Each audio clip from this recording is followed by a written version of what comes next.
the scapular.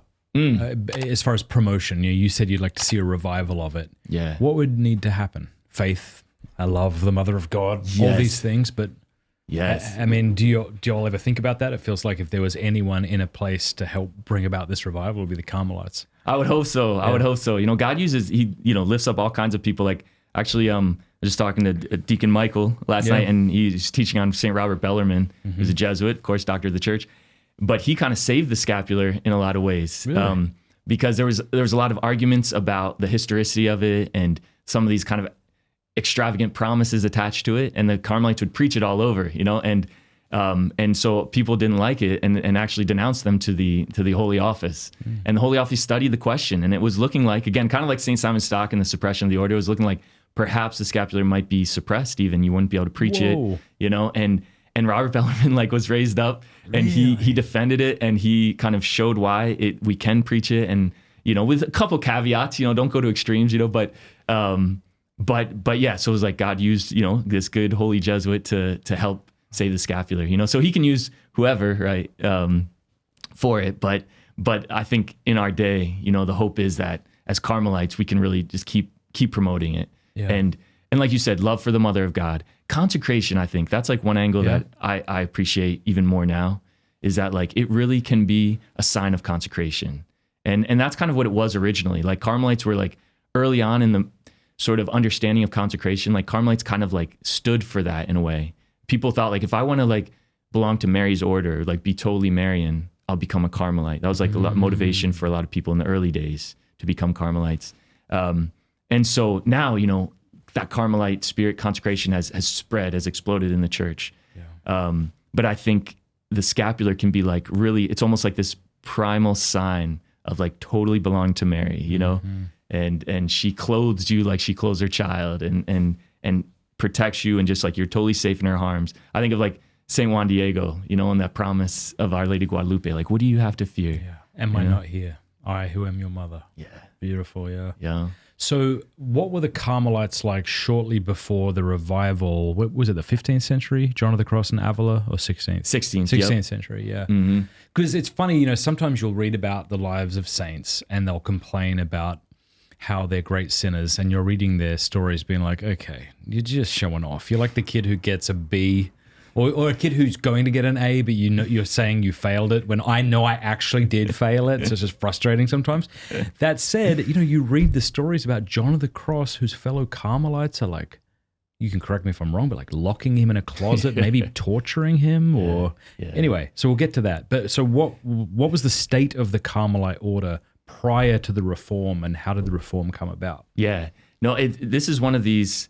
I think if you look at the history of a lot of religious orders, you see this, like the beginnings, right, are like glorious and like these great saints. And then things kind of just get worn down over time. Maybe the routine sets in, or people try to find loopholes of things, or people join that maybe don't have that contemplative vocation, but they just want to be part of it, and then kind of water it down. So that definitely happened with the Carmelites, like it's like all the orders. But the Carmelites, I think they felt it more keenly. And like you even have early generals who, like, there's this one letter, it's called The Fiery Arrow of Nicholas the Frenchman. And he's just like lambasting for what the Carmelites have become. Like, it's like, you've moved into these cities, you've lost your aerometical spirit, you just go to the university, you don't even pray anymore, like all these things. And like he was the general, and he ends up kind of retiring to a cave, and lives the rest of his life that way. So like even, and that wasn't that. He was the head of the Carmelites at the time. Is that what that means? Yeah. To say he's the general? Yeah. Okay, Yep. He was exactly. Wow. And it's a cool document, actually, if anyone wants to check it out. It's called The Fiery Arrow. And but you get a sense of like, from the beginning, even there was like this tension, and there was always in the mind, I think, people, like even the Carmelites who started to sort of go that route of like maybe lessening the contemplative demand, and the need for silence and solitude. Because it's hard, it gets hard, and it's easier to kind of do other things, even good things, but it's sometimes just easier to do those things than just like sit in your cell and be poor and empty, and so yeah, over time, as like kind of people started wanting to go more the route of like, we want to be like the big theologians, we want to be like everyone else in a way. They left the striped mantle, they gave it up because they're like, we don't want to like be too different, and so because of that kind of, I think, spirit of a little bit of compromise. I got to see if this striped mantle is online. Oh, sure, yeah. Do you have them? Do you know what they look like? We have like paintings of what they look like. You should be able to find it, I think, if you put it in. Yeah, because I'm thinking, you have Claire and Francis's habits. Whoa, is that? That's a good. Yeah. Is that it or no? That looks. See, that's pretty wild. I think more of like that painting. This one? I see. You know what's funny is how like we're all about going back to tradition until tradition looks kind of cringe. Yeah. And then we're like, well, let's not get carried away. Exactly. Let's stick with the brown. No, it is funny because you see that like that of all the things to reform that was not brought back. Isn't that funny? Yeah. You're serious about this, John, right? Yeah. So should we bring no. Just calm down there, champion. Okay, but so was it white and brown or was it a light brown and a dark brown? It was probably light. It was probably unbleached. It was like unbleached and bleached, or it was just kind of like wool, whatever the natural color was, probably like grayish, and then the dark, and then the black. Yeah. But so I think the state of the order like became this sort of this tension. It was like we're not living probably how our original forefathers lived, and we always want to go back to that, and yet we also have these demands on us that like, how do you do both? And so that you just see through the centuries this tension, and it kind of, in a way, like our Holy Mother Saint Teresa sort of helped bring. I mean, she didn't totally solve the tension, but she helped bring about a way of life that kind of like helps us be faithful to that original contemplative ideal.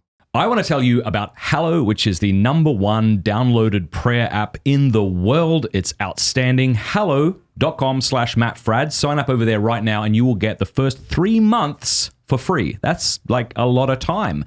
You can decide whether it's useful to you or not, whether it's helpful. If you don't like it, you can always quit. Hallow.com/Matt Fradd. I use it. My family uses it. It's fantastic. There are over 10,000 audio guided prayers, meditations, and music, including my lo-fi. Hallow has been downloaded over 15 million times in 150 different countries. It helps you pray, helps you meditate, helps you sleep better. It helps you build a daily routine and a habit of prayer. There's honestly so much excellent stuff on this app that it's difficult to get through it all. Just go check it out. Hallow.com/Matt Fradd. The link is in the description below. It even has an entire section for kids. So if you're a parent, you could play little Bible stories to them at night. It'll help them pray. Fantastic. Hallow.com/Matt Fradd.